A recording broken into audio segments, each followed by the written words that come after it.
Good, good. Well, we'll start then. So welcome everyone. And thank you for joining. I wish I could see you all. And I know we all wish we could be doing this in person, but we're able to do it this way. I'm really delighted to welcome Professor Michael Keating, who's going to speak to the subject, the fractured union, state and nation in the United Kingdom, which I suppose is connected with the book that he's got that's just been published. It's called something very similar, State and Nation in the United Kingdom, the Fractured Union. That's just published by Oxford University Press. The book and today's talk, I think, could not be more timely for reasons that I suspect everyone in the audience today will understand. But I think we're going to learn an awful lot about where we are with the union, what may be desirable for the union, and what's possible. So I'm looking forward to the discussion enormously. I'm going to be moderating it. In case you don't know me, which is probably likely, my name's Stephen Whitefield. I'm a professor of politics in the Department of Politics and International Relations and fellow in politics at Pembroke College. Let me introduce our speaker and the discussants. Michael Keating is professor of politics at the University of Aberdeen.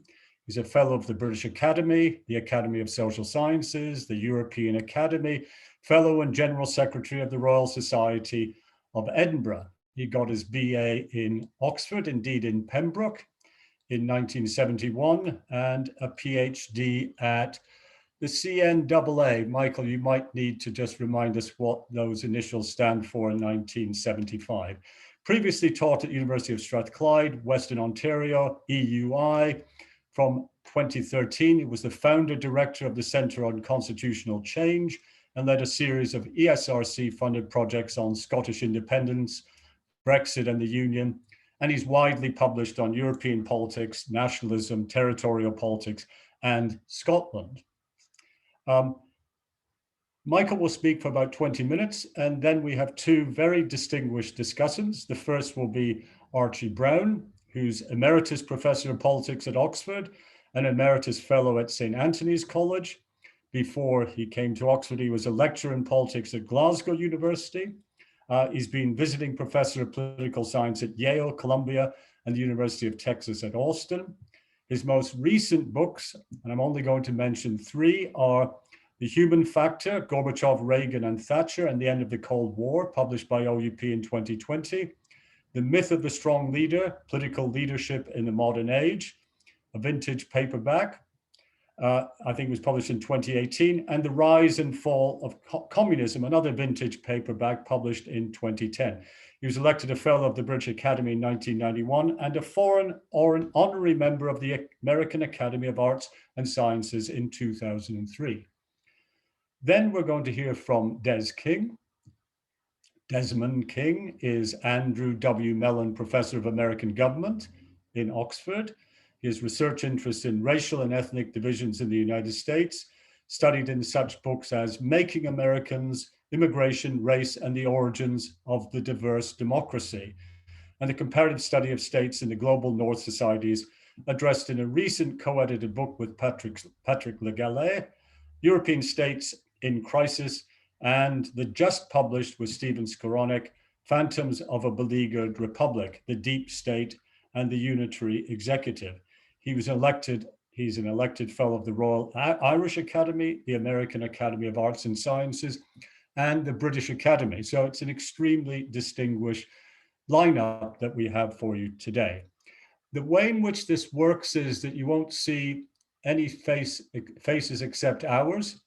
The way in which we want you to engage, make comments, and ask questions, unfortunately, will be through the Q&A function, which I think if you hover your cursor at the bottom of your screen, you'll see it it goes mute, stop video, at least this is where I'm seeing participants, and then Q&A.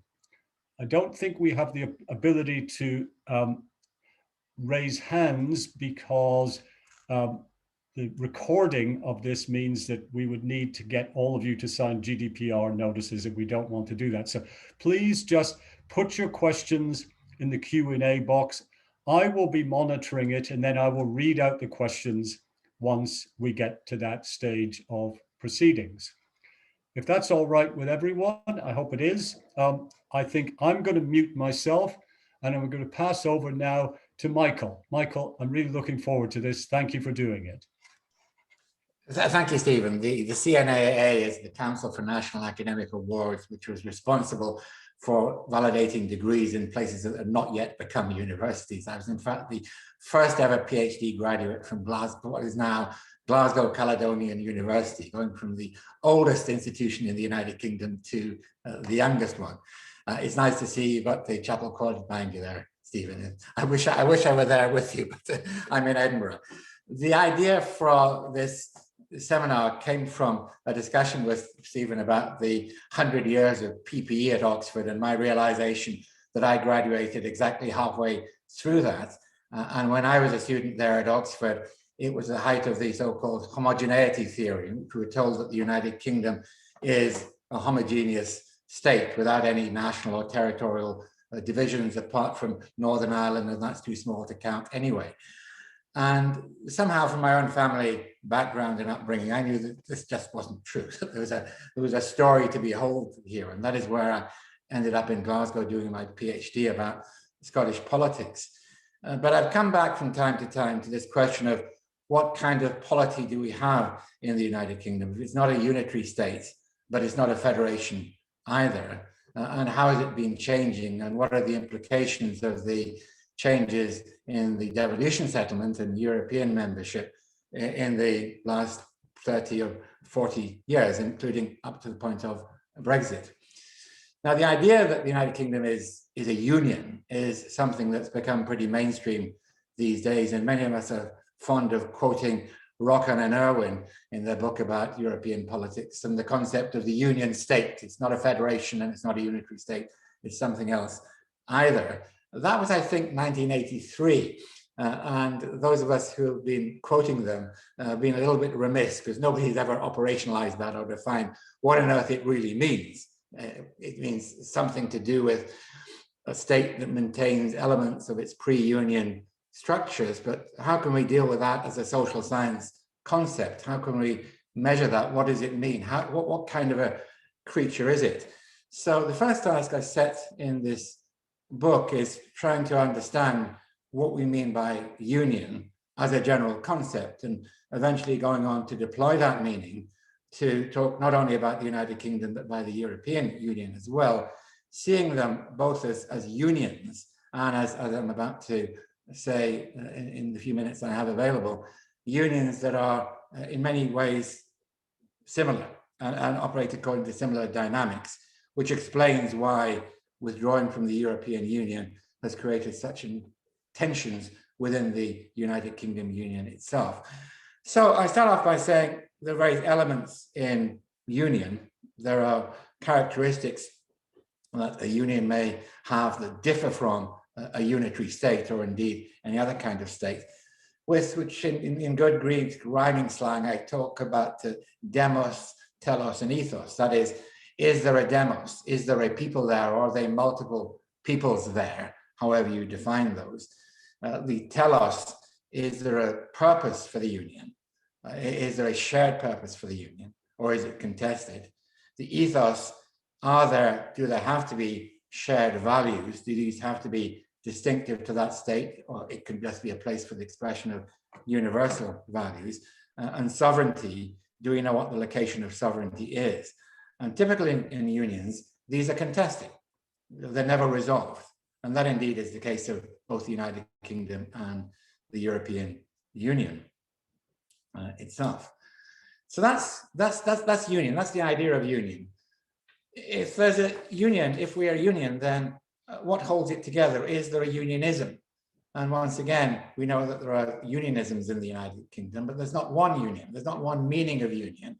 And union, if anything, is a political practice rather than an ideology, but it is underpinned by certain ideas. So I have a chapter tracing the different types of unionism there have been and there are, starting off with the fact that English unionism, if there is such a thing, Scottish unionism, Irish unionism, and Welsh unionism are very different. Their conception of the union is quite different because they're dealing with different situations.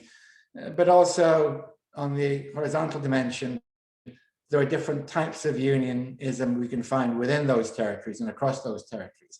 So there's a certain assimilative unionism. This was the dominant paradigm when I was a student at Oxford. It's related to the modernization paradigm about territorial integration and functional differentiation, the evening out of social and economic and political systems, gradually the integration of territories into a single national whole. There's a whole sociological paradigm around that. In the United Kingdom, you have some of that, particularly on the left. Class is what matters, territory doesn't matter, nationality doesn't matter, but it's not dominant, it's there. And then there's what I call the patriotic unionism, and that phrase is used both in Scotland and in Wales and in Ireland. The patriots are the people who say, I'm a patriotic Scotsman, I'm a patriotic Welsh woman, I'm a patriotic Irish person in various ways. Therefore, I'm a unionist, because this is the way I express my local patriotism. You find this in other parts of Europe as well. It's not a peculiarly British phenomenon from the 19th century as the national question comes to the fore. There are different ways of being national. There's a conditional unionism, a contractual unionism. We buy into the union because of what it gives us. It's a deal. There's a pact made historically, or some kind of myth about a historic pact. This is there in Scotland going back a very long way. It is crystallized in Scotland in the covenant tradition that comes straight out of the Old Testament and then is used in the dynastic wars of the 17th century. It travels to Northern Ireland where it's taken up, and there's a kind of covenant which is stripped of its divine sanction, is still around there, a conditional pactist union. So you keep to your side of the bargain, we'll keep to our side of the bargain. And then there's what I call a neo-unionism, which is unionism at present faced with various kinds of challenges. There's also, of course, home rule unionism, but home unionism was originally defined in opposition to home rule, so the lines get a little bit blurred there. But all unionisms share this notion of parliamentary sovereignty, up to a point. And the key principle of the British Constitution is, of course, the sovereignty of the monarch in Parliament. And having established that principle, you can relax on all other kinds of things because you've always got parliamentary sovereignty there. And parliamentary sovereignty is, of course, it's a myth. It's a story whose value is independent of its truth or falsehood. It's just something that people believe. But the more I think about it, the more I'm convinced that parliamentary sovereignty is a powerful doctrine, but essentially an empty doctrine because it's a tautology. Parliament is sovereign because it's sovereign because it's sovereign, and it uses its sovereign power to say it's sovereign. There's nothing there, but it's all they've got. And once the mystique of sovereignty goes, then the British Constitution is in deep trouble, which is one of the things, of course, that delivers Brexit. But essentially, it's just a tautology. And as Dicey, the famous unionist ideologue, said, we don't want to go into justifications for it because then we'd be open to challenge. It's just somehow a fact there. Well, there are other traditions about sovereignty that can be revived. There's a Scottish tradition of sovereignty. There are notions in Ireland and Wales and so on. But the greatest challenge of sovereignty then comes with the devolution settlement, because at the end of the 20th century, after 150 years of argument, finally the British Parliament says, okay, you can have home rule all round, maybe not for England yet, but that's just a matter of time. We will go to this quasi-federal asymmetrical settlement, but don't worry, it won't affect anything because parliamentary sovereignty still underpins the whole thing. So we got devolution, which was highly ambivalent, interpreted in Scotland and Wales as acts of self-determination by referendums, renegotiating the union, tapping into different understandings of union. In Northern Ireland, a result of a consociational deal done in Northern Ireland, and then a deal with the two neighboring states. But according to the Westminster Doctrine, don't worry, it's all to do with parliamentary sovereignty. And at this point, the myth of parliamentary sovereignty starts to be stretched because it becomes increasingly implausible to say that parliamentary sovereignty cannot be affected by devolution or Europe and so on. So I explore that in a chapter. What can we say about sovereignty? We see a lot of academics challenging the idea of sovereignty, the Diceian idea of sovereignty. We have judges only in obiter dicta in academic writings, never actually in court decision, but saying something has got to change here, something is got to give way. So the notion of sovereignty is just contested, and we muddle through for 20 years until we get to Brexit. So this is not a criticism of the devolution settlement. Even in the devolution settlement, the genius of it was that it allowed this multiple understandings of what union is all about. But where do unionists then reestablish their ground, having conceded on legislative devolution? Do they just keep on saying parliamentary sovereignty, when it no longer means anything? When the spell is broken, people no longer believe in it. You have to fall back on other justifications. So unionism then, for the first time, has to defend the union. And I think this is something that Dicey probably worried about. Once the spell is broken and you have to find some kind of extrinsic justification for parliamentary sovereignty, you find there are all other sorts of other claims come up that are equally plausible. Well, it has a historic origin. Well, we have our histories. Oh, well, it's a proxy for popular sovereignty. Well, whose sovereignty? Who are the demos? Oh, the union is valuable because it gives us the welfare state. In other words, a teleological justification. Well, so unionism then struggles for this and struggles to reconstruct itself. And it does this by inventing its own telos, its own demos, its own ethos. So we get all this talk about British values.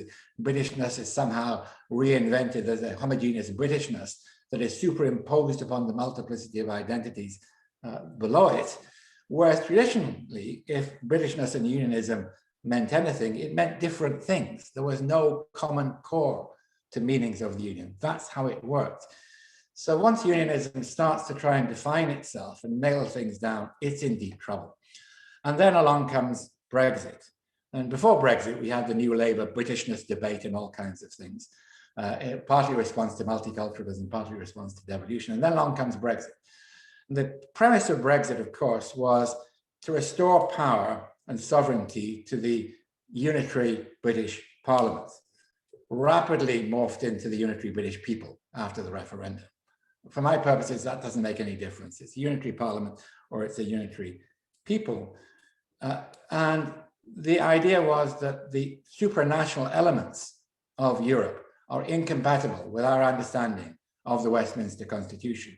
Whereas the other understanding of the Westminster Constitution, that it is a union in which demos and ethos and telos and everything and sovereignty are contested, fits perfectly, because that is exactly what the European Union is. It's a political union without the demos, without agreement on the telos, because there are multiple meanings of it, in which there are shared values, but they're contested and they don't claim to be uniquely European values, and in which we just try and park the issue of sovereignty. And that not only provided an overall framework for thinking about the United Kingdom and relaxing the assumptions of the unitary state, but in a very concrete way, it dealt with issues like the internal market and the Irish border, important things that were taken care of with the overarching European framework. And even Scottish independence was not going to be traumatic had it happened in 2014, because it would all be within the European framework. And therefore, Brexit is an existential challenge in a way which was not appreciated in London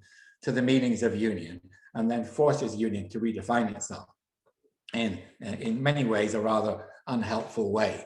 So we've got the Supreme Court defining what parliamentary sovereignty really means, and the Sewell Convention, what I call a very unhelpful clarification of constitutional law. Unionism then is in deep trouble because of Brexit and because this neo-unionism, unionism after devolution, has to define itself.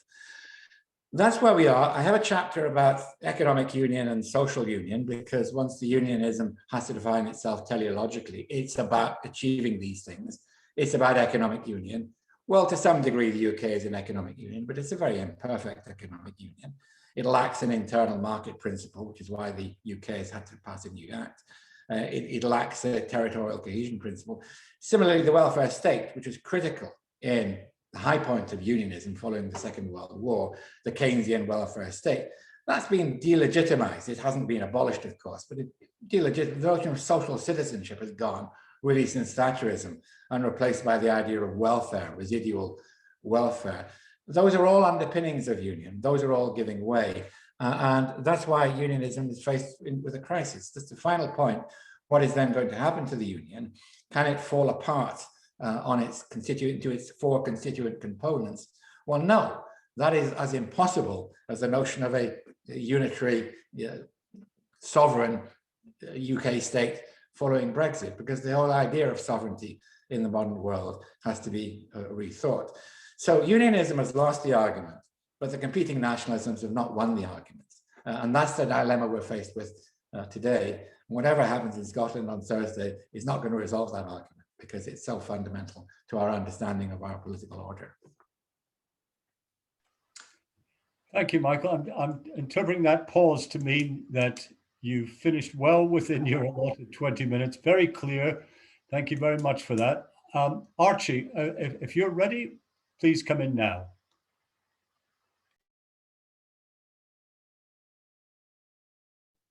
Better to unmute myself. I think I have now.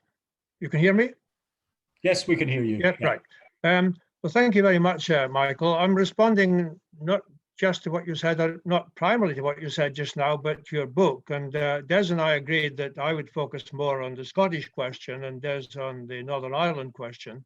But of course, the union and stateness is absolutely central to your book, which it's worth mentioning now, is absolutely highly recommended. It's a tremendously capable work of research and real conceptual clarity. I benefited enormously from reading it. You say that the UK is a union, not a state. Well, of course, it's not a nation state, but I think it does fall into the category of what Stepan Linz and Yadav call a state nation. And we don't need to go into that, but it has many of the characteristics of a state nation, and it is indeed regarded as a state by the United Nations. The United Nations is really the United States, and if the Americans hadn't got in first, it would have been called the United States, because there are many nations that are not members of that organization. And the European Union, for example, though it has some participatory rights, it doesn't have voting rights. So that's a union of states, and the United Kingdom is part of it. Indeed, I think one reason why many people in the political class in England don't realize just how big this question is. If Scotland were to become an independent state, I don't see how what's left of the United Kingdom could retain the place of the UK as a permanent member of the Security Council. I mean, it's the United Kingdom of Great Britain and Northern Ireland, which is named as one of the permanent members of the Security Council. Now, when the Soviet Union broke up, Russia was accepted as the successor state to the USSR. But Russia is also the largest country in the world, and it was the one country in the world that could wipe out the United States in a single day. The same was true in reverse, of course. Now, a rump Britain doesn't have that capacity, and it would no longer be Great Britain. So that's a big issue, especially for the Brexiteers, who are the people who are most ready to see Scotland go its own way. In Michael's book, he quotes the survey data that 75% would regard independence for Scotland as a price worth paying for Brexit. 80% of them would be willing to see the Good Friday Agreement in Northern Ireland fail as a price worth paying for Brexit. And yet they are the people who think, that this is making Britain great again. And so having already diminished it through Brexit, they would be diminishing it further through, in my view, losing Britain's place as a permanent member of the Security Council. It's already anomalous that Britain is there, Germany isn't, Brazil isn't, India isn't. It's a huge, huge issue. Now, national identity is much older than political nationalism. When I was growing up in Scotland in the 1940s and 1950s, the Scottish nationalists were regarded as cranks. But most Scots I knew wanted more self-government. That spoke about home rule. And what we have now is something, it wasn't very clearly specified then, but what we have now in devolved government is something pretty close to that home rule. Now, the support for home rule, as was seen in the 1997 referendum, was overwhelming, over 70% in a huge turnout, not as huge actually as the as the later one, the referendum, but very, very large. So there's a very clear majority for that. Nevertheless, I think we may be sleepwalking into the breakup of the United Kingdom. Michael says in his book that, of course, English secession from the Union doesn't make any kind of sense. Well, Russian secession from the USSR didn't make any sense either. And yet a politician called Boris played the Russian card against the Union and called for Russian independence from the Union, even though Russia occupied 3/4 of the territory of the Union and was the major influence and policy within the Union. Now, similarly, a politician called Boris, has played an English card, it would seem to me, against the Union, whether wittingly or unwittingly. And Scottish independence, of course, would have a knock-on effect in Northern Ireland, but it would also have a huge knock-on effect in England. I mean, the odd thing is that Russians are the people who feel most bereft from the breakup of the Soviet Union. There was a moment in December 1991 when they were persuaded that they were going to become more independent by leaving the Union. But ever since, they've regretted it. And even though there were great difficulties in transition for the newly independent states, the other successor states of the Soviet Union, they're the ones who feel they've gained something, and Russians feel they've lost something. So I think those English Brexiteers who believe that they're going to gain a lot from Brexit, and even if Scotland goes, even if the Northern Ireland peace process fails, I think they've got another experience coming. Michael writes in his book that the challenge now is to embrace diversity without losing democracy. And that's really the crux of the matter. But Michael also seems to rule out federalism as a way of getting around the problem. And clearly to devise a federation for Britain is fiendishly difficult. But I think it may be the only way. I think we've got to try if we want to preserve some kind of union and preserve democracy and diversity. Because at the moment it's not working, that the nationalists are making great advances in England.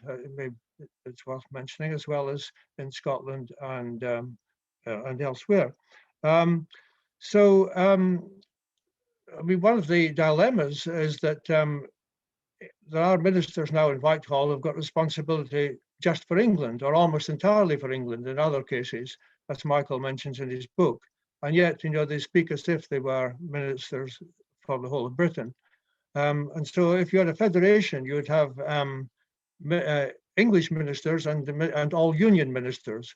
And that at least would make for some conceptual clarity. But of course, it's incredibly difficult to try to put this together.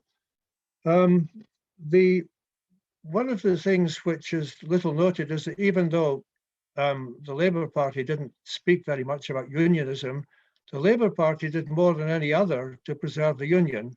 Between the end of the Second World War and 2010, the Labour Party was the one party that could win a lot of seats in the three component parts of Britain.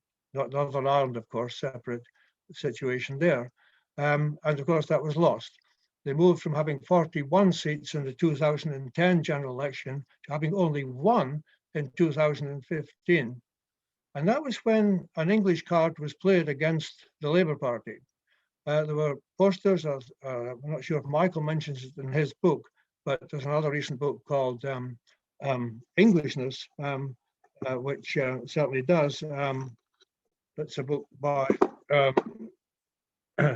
Ailsa Henderson and Richard Wynne-Jones, and they remind us that a tremendous amount was made of the Labour Party being in the pocket of the Scottish National Party. Literally, in the posters they used, they showed Ed Miliband in the pocket of Alex Salmond. And this had a big effect. I mean, people who've studied that election agree that it had a big impact on English voters, that Scotland I mean, in the sense they were right, the Labour Party was unlikely to get an overall majority, and so it was going to depend upon the Scottish National Party supporting it on a case-by-case basis. So this is another argument for attempting federalism, because otherwise this SNP argument will be deployed against the Labour Party for a long time to come. I must be getting close to my time limit, Stephen. Yes, right. Well, I would say that I think there will be another referendum. Clearly, there's going to be a referendum sometime, and it would have, ideally, such a referendum should have a supermajority, say 60%, if you want to break up a union that's lasted for over 300 years. But I think it would also be impossible in the middle of the game to change the rules. I don't think that would be acceptable. So we'll soon have to move from saying, you know, will there be a referendum, to how to win the referendum if you happen to think that, on the whole, preserving a union is a good thing. I'll stop there, but just finish again by saying that Michael's book is really a superb one, and I recommend it to everyone.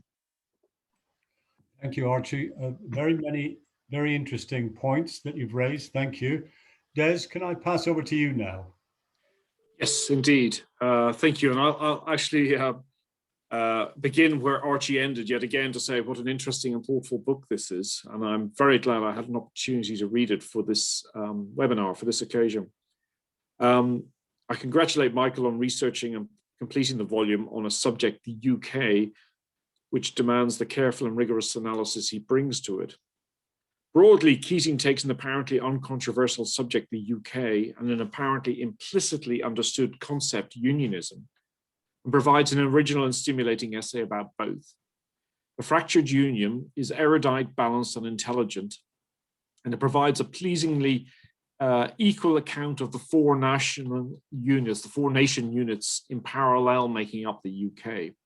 And that's an incredible achievement. Most people don't really are not able to do that. They drop one of them. And he particularly explains how these have developed and been conceived of ideologically and politically since 1707. The book is elegantly written, historically literate, and judicious in commentary. These are impressive achievements for a book which needs to explain both the Barnett formula and the West Lothian question, and not least Northern Ireland. On the first two, these are classic cases of the three people who once understood them, one being dead, one insane, and one who is forgotten. And on Northern Ireland, everyone understands it, but no one can explain it. So it's quite an achievement to cover all these topics, I think, in the book. There are many interesting findings, observations, and comments. He reports on page 185 that by 2014, power sharing, this is 2 years before Brexit, by 2014, power sharing has become a more popular option for Catholics in Northern Ireland, displacing reunification as the main preference, for example. And relatedly, if egregiously, I note the two statistics that Archie had drawn to our attention, that 80% of English leavers who voted to leave in Brexit would be willing to lose Northern Ireland, and 75%, which did surprise me, would be, sorry, so 80% of English leavers would be willing for the failure of the peace process in Northern Ireland to be a price worth paying for Brexit, and 75% would be willing to have Scottish independence as a consequence. The book is consistently interesting on the problem of defining unionism in a nominally unitary state, though I know Michael argues that against seeing the UK as a unitary state.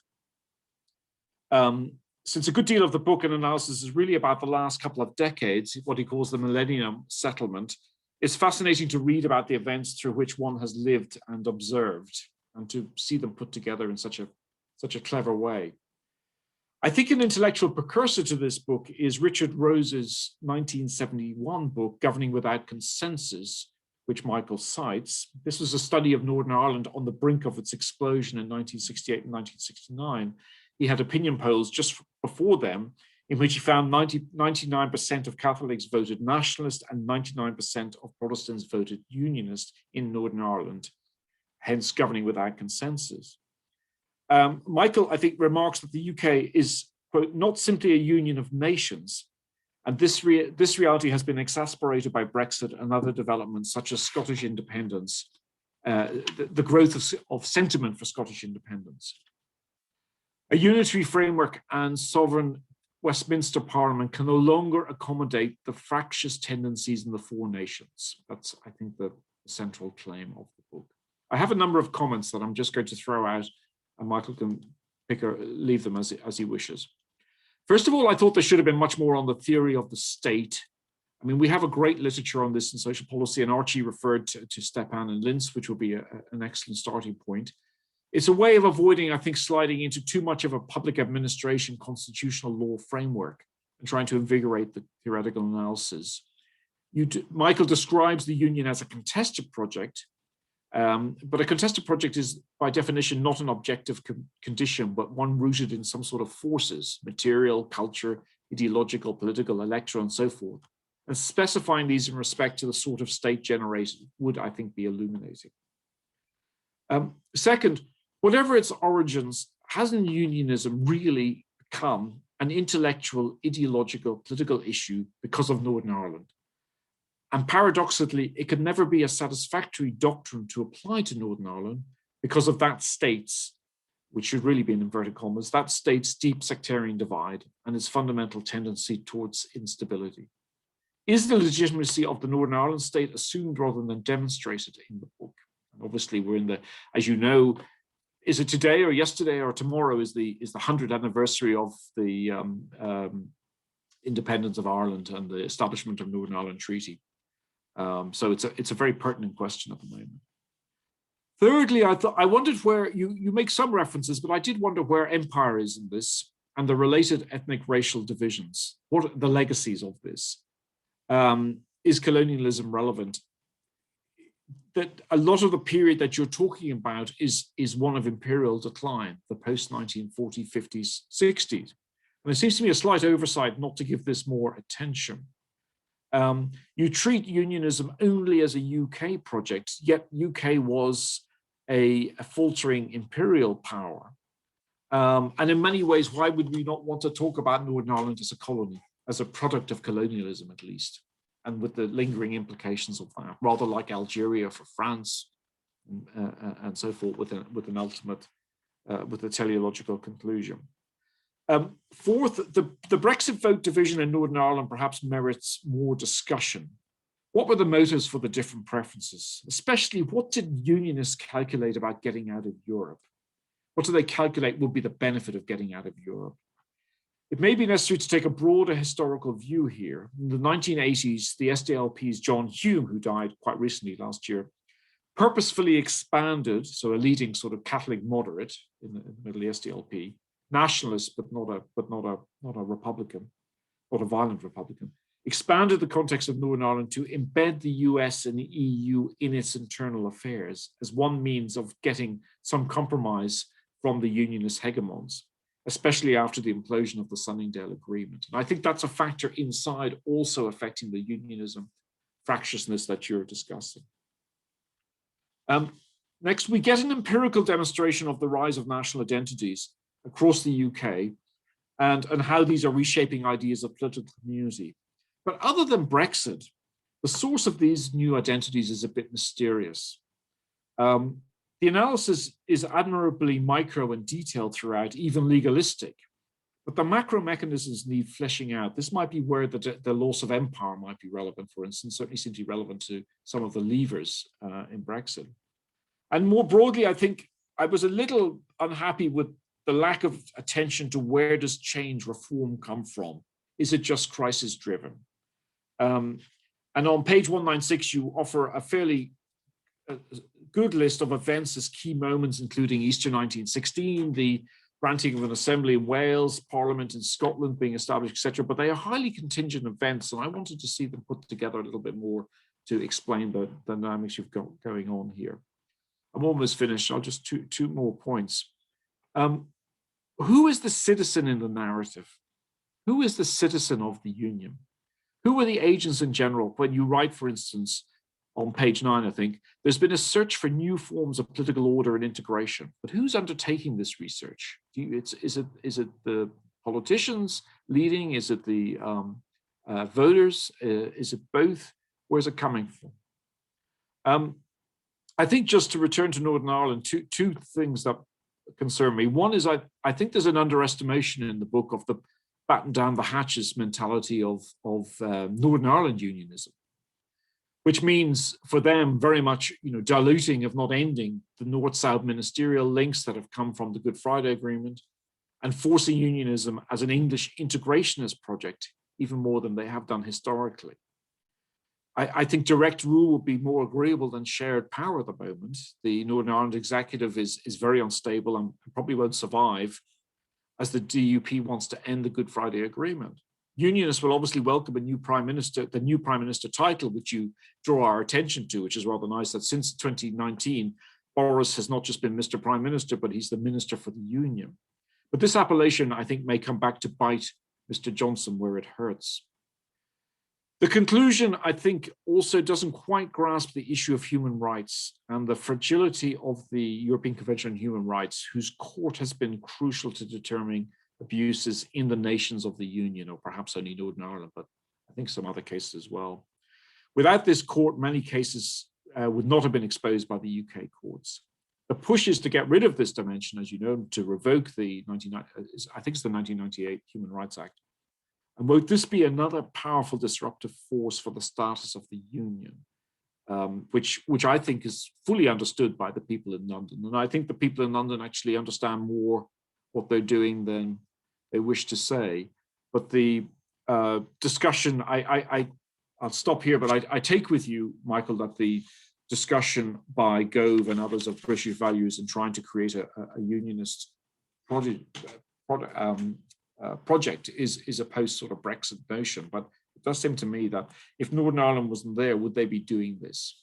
Would they care on that basis? So an outstanding book. Thank you very much. And I'm really found it enormously stimulating. And there are some thoughts to think about. Thank you very much. Thank you, Des. I'm going to just let everyone who's in the meeting know that you should start now to post your questions and comments, and I'm monitoring them. I see that there's one now. Shall we collect some questions in the Q&A? And Michael, if you want to take 2 or 3 minutes now, just perhaps if you don't want to, don't, but just to respond to some of the comments that Archie and Des have made already. Yeah, well, thanks to Archie and Des for those comments that were extremely useful. Archie has put his finger on this question of England that I get into a little bit, and he mentioned the Henderson and Wynne Jones book, which I could highly recommend. First attempt to get to grips with this Englishness that uses a lot of the data there. It's true that one of the problems is England. And until the English decide what the question is, let alone the answer, then it's very difficult to talk about an overall constitutional settlement there. And that's why federalism comes in. Why should the English want federalism when they've got 85% of the seats in the House of Commons? Why would they want to shrink to an English parliament and have this overarching institution, federalism, which would constrain them in the way that they feel that Brussels constrained them? That really is fundamental. The parallel with Russia occurred to me, and Archie knows a lot more about this than I do. But yes, secession of the centre, and the whole thing collapses then. That's the point I was making. It's not just a normal secession, the rest of it carries on, and the whole thing collapses with that. And maybe that's a scenario. Des' point, yes, I'm very much aware, Des, that I'm very weak on the sociological dimension of this. And that occurred to me, and I said, I'm just not going to go there. That's another book. I'll look at constitutional mechanics. But yes, we have done on the project I've been directing quite a bit of work on that. What is driving all this? And I've also always deplored this kind of socially disembedded form of politics. It's drawing on organization theory or the theory of actors, and that's all it. All of this is deeply socially embedded. And I kind of hint at that when I'm talking about the economy and the welfare state and so on. But that really needs to be done to complement the constitutional analysis that I'm talking about. Identities, again, there's some good work now being done on identities that gets away from this kind of zero-sum game, are you more Scottish than British, and gets into the notion of how identities are used, how they're deployed in particular social contexts. Really interesting work on that. who is a citizen? What is citizenship about? Yes, and is there citizenship of the union? That's where there's this ideological vacuum. That's where unionism is really not thinking deeply. And it's surprisingly, that is the case. Although there are a lot of unionist intellectuals trying to grapple with this, but they just haven't managed to get there. Northern Ireland is always an exception. Would it be okay if you took Northern Ireland out? Would the rest be okay? Well, 50 years ago, you could have done it, but now you'd come to Scotland. And I was in a discussion group recently with some lawyers. Can we just leave Northern Ireland out and federalize the rest? Scotland's sui generis now. And take Scotland out, then what about Wales? And it is true that the word unionism in Scotland was deeply charged with all the sectarian connotations that come from Northern Ireland. And pro-union people were embarrassed to talk about themselves as unionists, but now they do. They talk about themselves as unionists, and they talk about a Scottish unionism. It is, of course, different from Northern Irish unionism, but there are moments, and there are groups like the group These Islands, for example, that try and draw them together. Well, there's a single unionism. Of course, it just doesn't work. And there was a moment, and we captured this in our project, and one of the teams in the project was doing a lot of interviews with Tory MPs and Labour MPs. The moment when the deal was done with the DUP for the £1 billion, and many people on the right-wing Brexit side of the Conservative Party discovered their inner unionist. Northern Ireland was absolutely part of the union, and we know how long that lasted. But there was a moment when they tried to re-embrace the Irish Union. So these unions are very different, and it's very difficult to make a consistent story of it.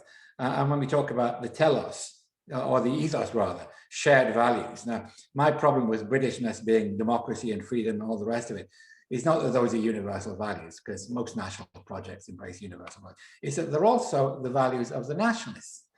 But the place that those are not respected is amongst unionists in Northern Ireland. I mean, this is a fact. This is the backward socially element of the British Constitution. It's not the nationalists around the periphery who've modernized to an extraordinary degree. In fact, generally speaking, there's been a harmonization of values across the United Kingdom, and indeed more widely across Europe, despite the rise of populism in some quarters in the last 60 years. That's the big story in the face of political divergence. So these are strategies that unionists try to use to appropriate these values and themes, and they always seem to come unstuck, because there is not a single thing such as unionism. There are some unionists now who are beginning to realize that, and who agree with me, saying, yes, I mean, let's not try all this flag-waving unionism, which gets us onto human rights. The problem with the British Bill of Human Rights is human rights come with a union flag attached to it, and that is not going to work in Northern Ireland. It's not going to work in Scotland either. And the European dispensation works very, very well. So indeed, these are all problems with unionism, or the attempt to nail down unionism into something that it never really was and give it a single form. It is, you talked about state, this is kind of building almost a 19th, early 20th century state in the early 21st century, when that model of state is really under serious threat. So thank you very much for these ideas. They're very provocative, and you give me a lot of things to think about. Thank you, Michael. Please keep your questions coming in. I have one, Michael. I'll hope that you'll understand it. It's a complex question, so it probably needs a bit of unpacking. It might have been easier had the person been able to speak to the question himself, but I'll just read it. What's your view on the normative stakes of the decline of unionism and reshaping of political identities? Now that's as far as the question goes. I'm sure you will have a sense of what normatively is at stake here. Yes, I do. And I did a book with OUP it's actually 20 years ago now, about plurinational democracy, which really addressed that and tried to embrace this nationalities question. We started talking about that. It's a kind of quaint 19th century phrase, but it's come back again. in a normative context. And I did a lot of work with people in Quebec and Catalonia and other places about that. So there's a big literature about that, because many conceptions of liberalism have been tied to the idea of the nation state, and they don't necessarily belong there. That was a historical coincidence, maybe, but there's no necessary coincidence between the nation state or the unitary state or the homogeneous state and liberalism. That was the John Stuart Mill argument. So I'm very much on this plurinational democracy. That is, we want to think of democracy and liberal in a more plural key. Now, there's an argument about that in relation to multiculturalism, but my argument is about relation to the nationalities question. So that's really where I'm coming from. I didn't address that in this book because I had addressed it elsewhere, but I touched upon it when I talk about the efforts of both sides to appropriate these shared values. Scottish nationalists, we're the really socially conscious people. Now, English people are not. Or the Unionists, we're the people who believe in welfare, the welfare state, or if it's on the right, we believe in liberalism and freedom and so on. They're there. They're tied up with that. They're deeply, the arguments are deeply imbued with these normative values and contestation over who owns those values. Not so much what the values are, but who owns those values. And then, of course, there's the normative question about self-determination and what that means and how you can exercise that. And my argument before is that if self-determination means that every group that considers itself to be a nation can get a state, then it's just impossible. That just doesn't work. It's not going to work. And how ontologically, how can one square the idea of self-determination with the idea that we know that nations are constructed? So all of those arguments are absolutely critical, and they're being played out in the debate in the UK in the moment as well. Thanks. I think in the absence of other questions, we have one coming in, so I'm happy to put that question and keep mine in reserve for the moment.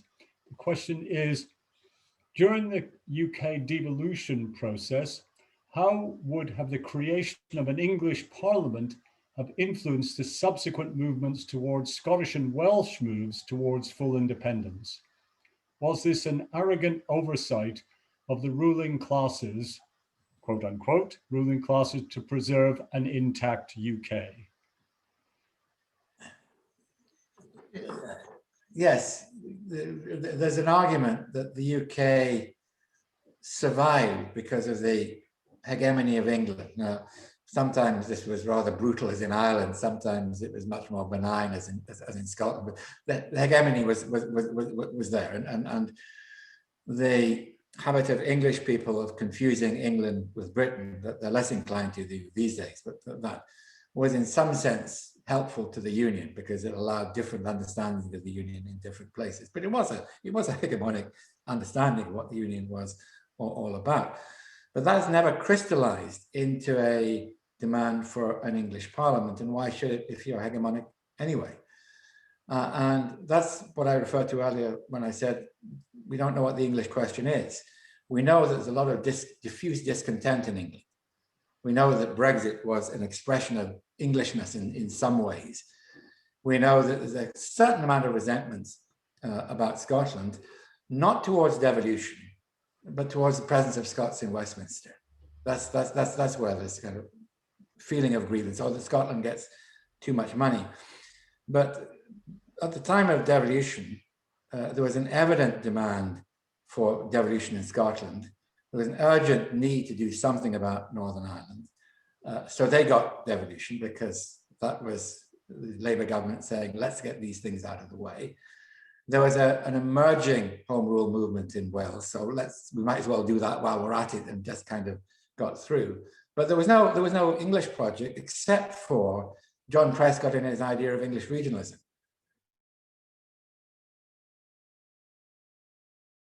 For all sorts of reasons.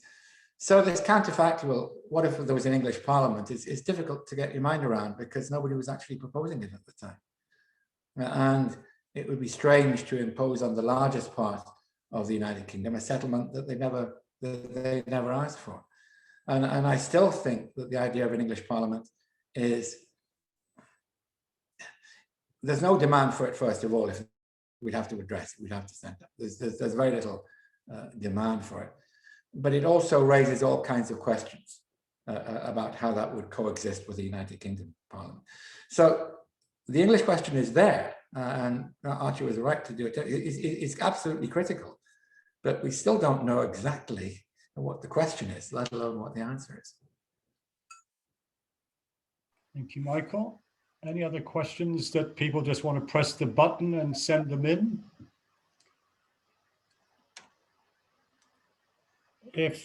Well, I am going to, Michael, can you just, I thought was extremely interesting, this point about parliamentary sovereignty, right, being the myth and the glue, unspoken glue, which sort of, or spoken but never interrogated, and had multiple meanings and allowed things to rub along with multiple understandings of unionism. I understand, very interesting thought, challenged by entry into the EU, I suppose, and then challenged by devolution and by the Good Friday Accord and maybe other things as well.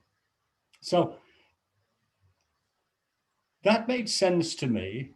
But then when I was trying to get a better sense from you about, as it were, what is a settlement? What is a settlement if, as you said, I think you said at the end, the union can't fall apart.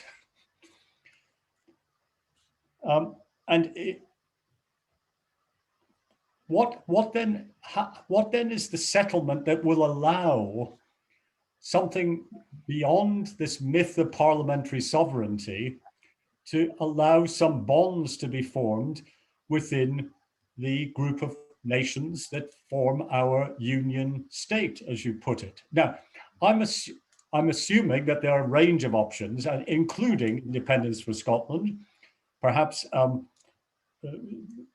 reunification of Ireland, perhaps the growth of demand, much more serious demand for a Welsh assembly, tied again to belonging to a different kind of union, the European Union state, as you put it, which has presumably its own mythologies and ways of allowing these different nations to get along. But if one were to think that that's extremely politically difficult to achieve for a whole variety of reasons that we know, what is the way in which this union can be put back together and a glue that makes more sense than parliamentary sovereignty in a world that doesn't make any sense anymore? So is federalism, as Archie has made the argument, actually a winnable argument? Very difficult to construct because, as you've said, the English question is very difficult to resolve within it, but surely not beyond the capacity of institution builders to arrive at a settlement on that basis if there are sufficient incentives to the actors to find an agreement. So what might it be? How might it be reconstructed? Yes, well, if we start with my third element, ethos, common values, shared values, as I say, it's extraordinary how values have converged on a whole range of issues, and the surveys show this across these islands, if we can use that expression. That's not the problem. It's not. It's the problem is people trying to appropriate these values.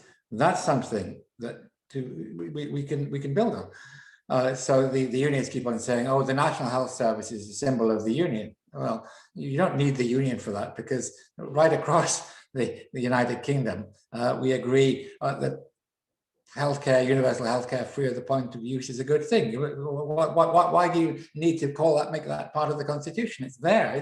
It's a sociological fact. Similarly, there's an extraordinary degree of sharing of common historical experiences there.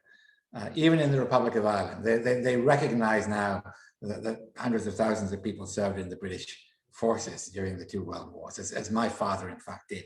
And my grandfather was a member of the Royal Irish Constabulary in the previous war.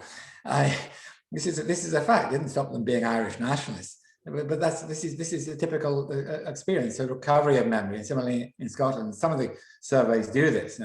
Try and tap common wells of sentiment, and it's there. As long as you don't put a union flag on it, start waving the flag and being jingoistic about it and say you've got to suppress other identities. That is there. And then if you look at opinion about questions of independence and secession, yeah, people see this as a continuum. They tend to want more. And the opinion polls in Scotland consistently shown this. More independence, devolution max, whatever you call it, whatever vague words you use. That's where people are at and still are. That's been made much more difficult by Brexit. What has happened, though, is that opinions are polarized around the options of union and secession in Scotland as a result of 2 referendums. And that's been highly polarizing. The middle ground in Scottish opinion is narrowing, almost disappeared because the political offer is not there. And in Northern Ireland, of course, we've had a reopening of those cleavages. The Good Friday Agreement is in deep trouble because partly because of Brexit, but also things that preceded Brexit. We're losing that consensus on what might be a second best solution, but was becoming the first preference of many people. That's being lost. So that's about statecraft, what I call statecraft, and avoiding that kind of polarization. And then going back to federalism, when I say federalism wouldn't work, I meant that the UK can't become a federation in the conventional sense, but federal thinking is really important.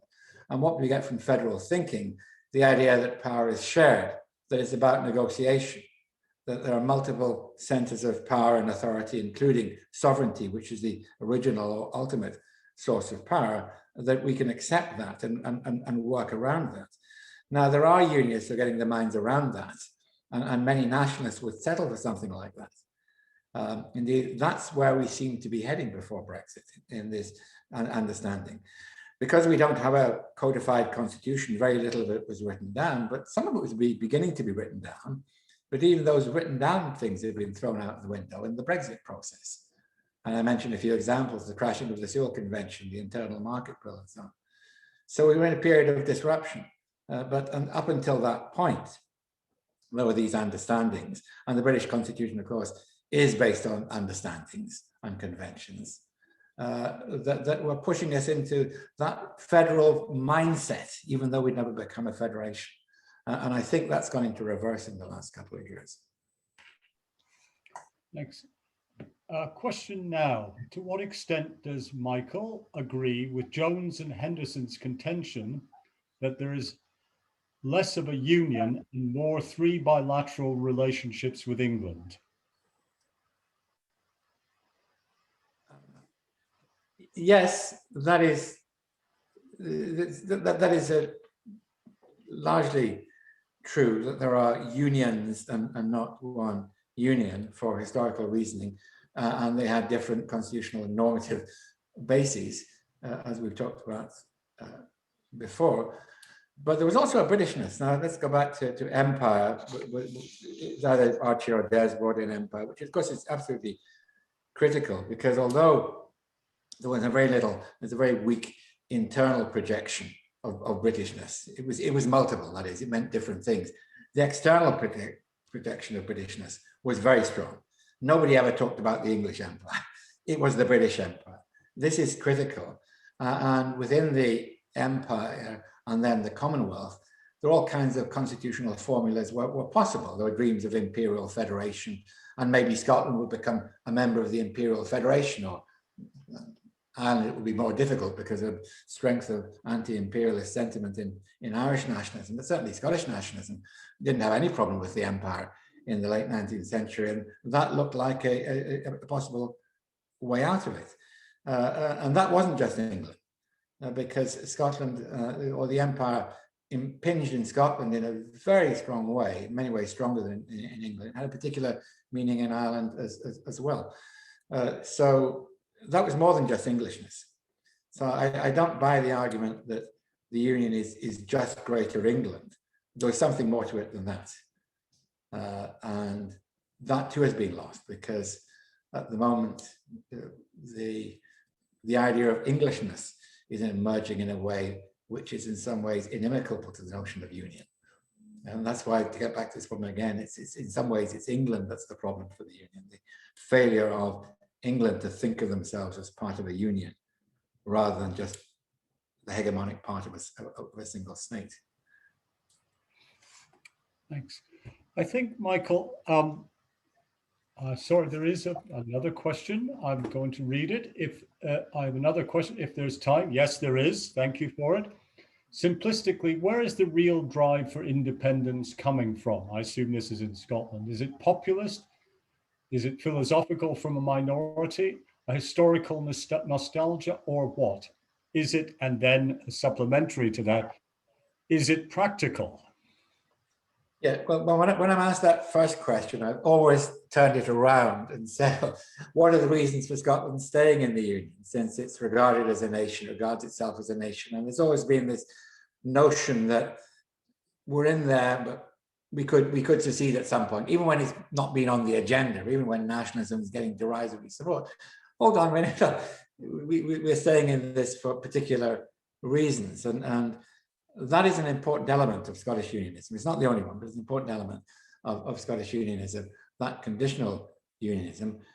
What is driving the growth of nationalism? One is the divergence of political opinion between Scotland and England. And whenever Scotland has had sustained periods of government for which it's not voted, the late 19th century, the period, most of the time since the late 1950s, there's been a home rule movement. We forget that for most of the 20th century, Scottish and English political opinion were pretty well aligned. This idea of Scotland being different is a throwback to the 19th century and the heyday of Scottish liberalism.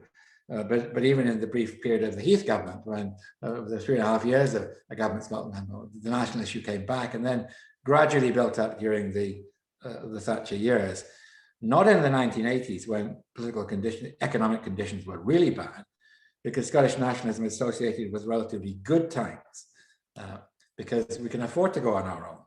And in the 1980s, things were so bad, despite the fact the oil revenues were coming in. And in the 1930s, similarly, they hit Scotland disproportionately badly, and nationalism was very vocal, but got almost no political support whatsoever.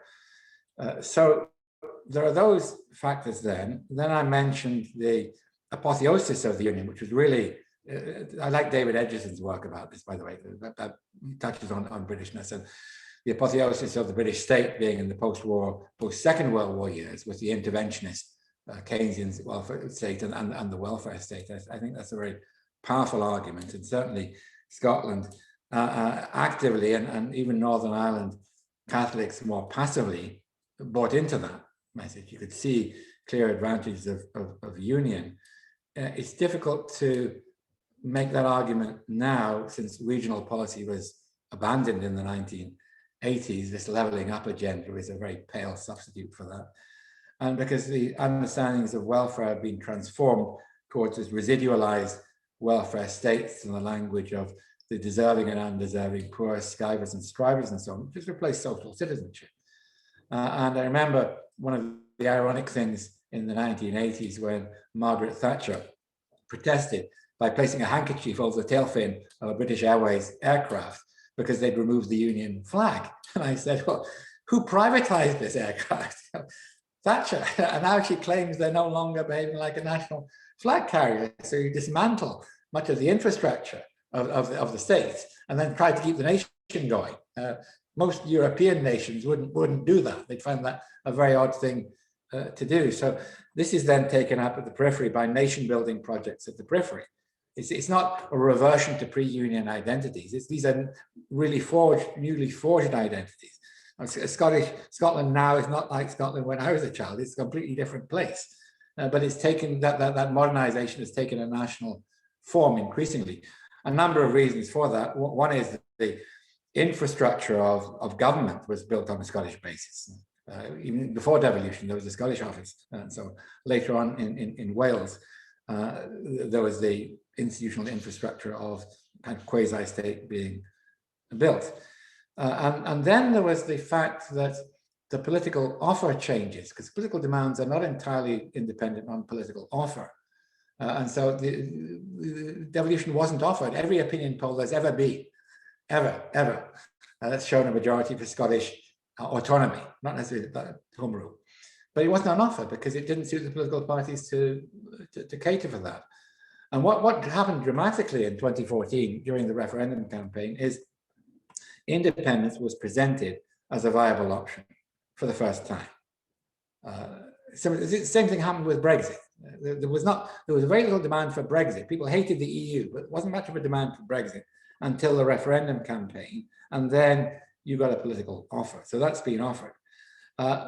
These are complex issues. Those are the main elements I would argue explain the increased salience of the independence movement and the failure of the British state in many phases.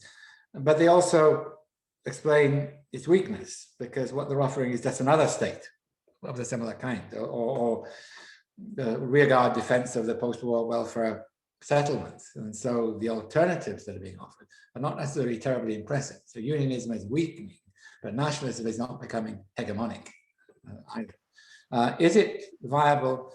Well, yes, we've got all the figures. I've got some figures in my book.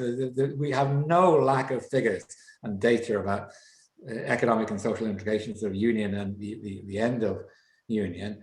And sure, Scottish independence would be economically possible. The question is, how much would it cost? That's where the argument is. What is the cost of it? The cost of it is increased by Brexit, because Scotland stays in the EU and England is outside the EU. You've got a hard border between Scotland and England. That increases the cost of it. So are people prepared to pay that cost? Similarly, in Northern Ireland, there's a debate that a lot of nationalists with a small n held back from supporting unification at one time because the Republic of Ireland was much poorer. Now there are still concerns that the Republic of Ireland doesn't have a very good health service and kind of condition. And do the people in the South want us anyway? The people in the South really want unification. So those calculations are there, but it's more a matter of cost at the margins rather than an existential matter. What does influence people, according to the surveys, is uncertainty. They don't do the calculations. If you're pro-independence, you probably think it's a good thing economically, rather than the other way around. But if you hesitate, it's because it's too risky. And that's proved a hugely important factor. And no doubt would in another independence referendum, or indeed an Irish border poll. It would be the uncertainty that would lead people, I think, to cleave to the status quo. Thank you, Michael. What I'm going to do now is I'm going to, I see that Archie has raised his hand. I think what I'm going to suggest is that go back to Archie and then to Des for any further comments that they might want to make. And then, of course, Michael, give the last word to you. We're coming up to the end of our time, and I think, shall we proceed in that way? So Archie, why don't you come in now?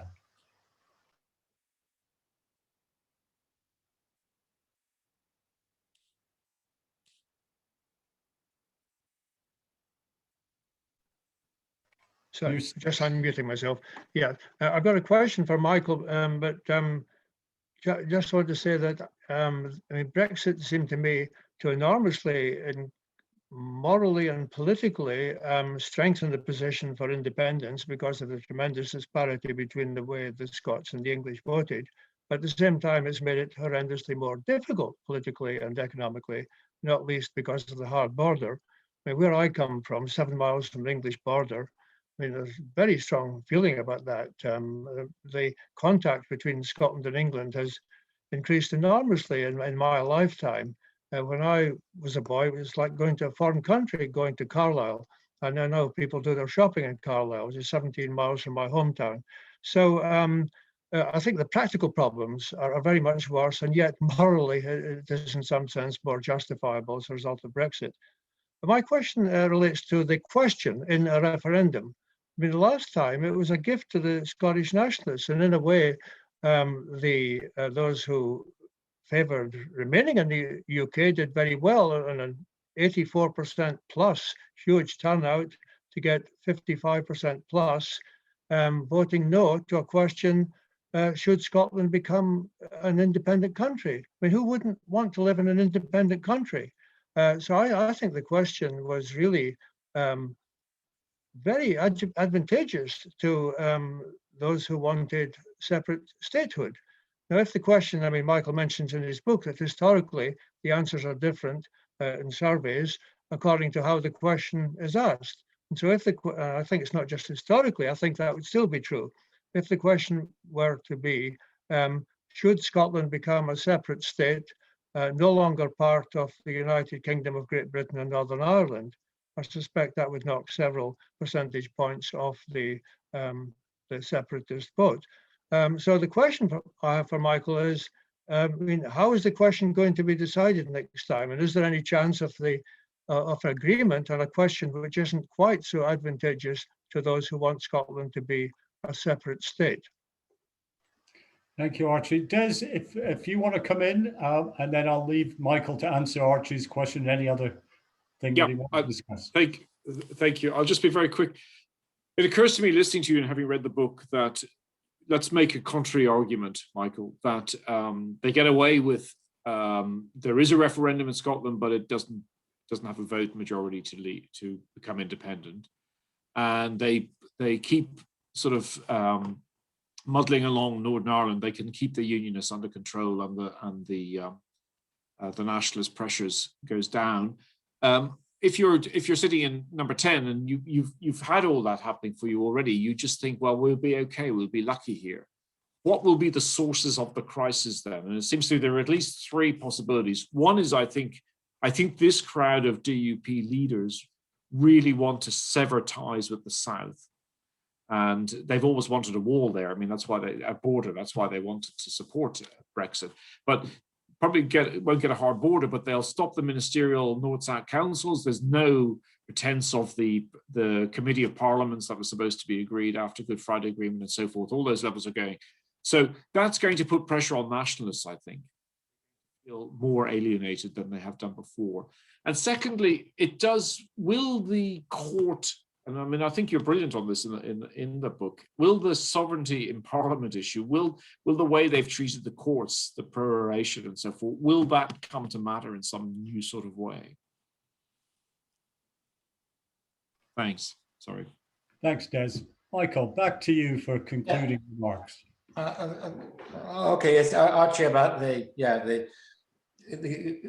moral case for independence. The justification for another referendum is stronger, but the practicalities of it are more difficult, absolutely, because of the border. This is the dilemma the Scottish nationalists are faced with. On the question was approved by the referendum, by the election, the Electoral Commission last time. It was chosen by the Scottish government. They made a few tweaks and it was chosen again. I suspect if anybody tried to change it, it would look like moving the goalposts. I think there's a difference between asking a question in an opinion poll and asking the question after a 6-week campaign when you know what the two sides are. And at that point, I think it's less important. The Quebec referendum, an extraordinarily convoluted question. Do you agree that Quebec should become sovereign, having made an offer to the government of Canada in accordance with the agreement on the 14th of June? Blah, blah, blah. But people said it's either yes or no. I mean, it became simplified in that way. So probably it would be the same question. The interesting thing about the last question is that unionists changed the meaning halfway through. And they said it's not the status quo you'll be voting for. It's Devo Max, which had been kept off the ballot. They refused to put it on the ballot, and then it came back again. So there's talk about maybe we should have a second question, a third option. Maybe that will come back, because there's certainly a lot of support for that.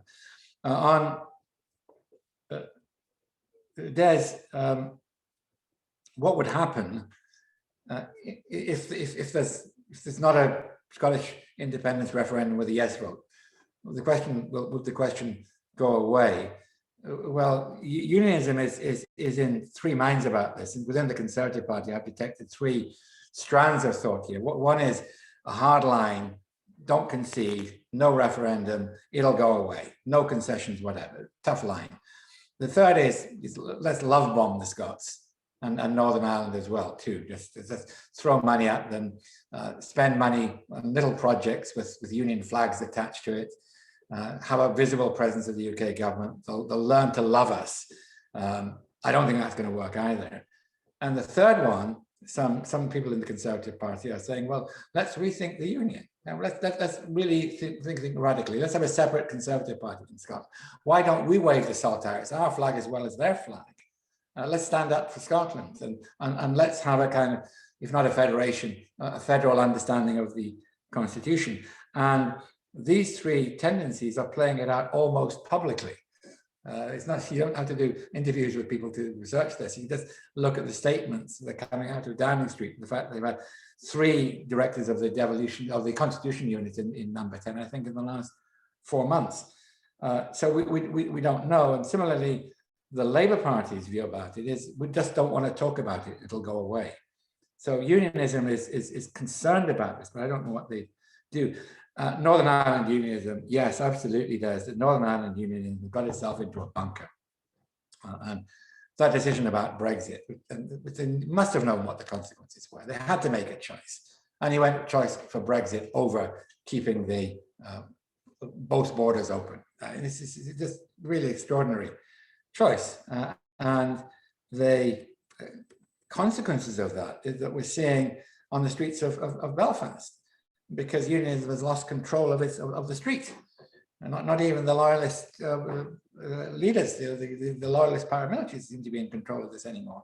So we are getting that very dangerous bunker mentality within unionism there, and an alienation from nationalism, a polarization. The courts, yeah, it's worth looking at this. The courts, there was the prorogation case. There's also the new legislation to roll back judicial review. This is all about going back to a very classic understanding of parliamentary sovereignty. There's human rights as well. They will come back to that for sure, the European Convention on Human Rights. This is all part of a picture, and the strategies of the Union are victims of these strategies as well. They're all connected with them. And it reveals a kind of thinking that just doesn't understand the nature of the Union, that really thinks that Westminster sovereignty means we can control anything. So it's part of a strategy. And Brexit was about take back control to Parliament, and then it came back control to the people. And now it's proven to be an instrument of executive power. And what I'm talking about is one expression of that broader phenomenon. Right, thank you, Michael. I'm hearing an echo from myself. I don't know whether everyone else is hearing it, but I want to bring the webinar to a close and thank both our discussants, Archie and Des, enormously for their contributions.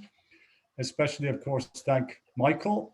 The book is published now, Michael, is it? It is, yep. Right, so you can read it. It's on the bookshelves, or presumably it's available online. So and it's an ebook too, yeah. Well, I've enjoyed it enormously as well, Michael. I think that the kind of concepts that you introduced, I particularly enjoyed demos, telos, and ethos. I think these are hugely helpful ways of thinking about how nationalism and unionism get constructed and are argued for and against.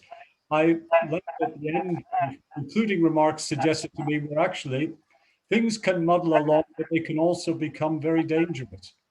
It seems to me that they're playing at really high stakes here, and we should not be complacent about potential very negative outcomes as a result of the interest and lack of understanding that many of the parties to this have. So I think it's, as you said, we're watching the argument being played out in public, and it's going to continue to be enormously important if we think about the union going forward. So I thought it was very, very revealing, very instructive. Thank you very much for your participation. Thanks to the audience.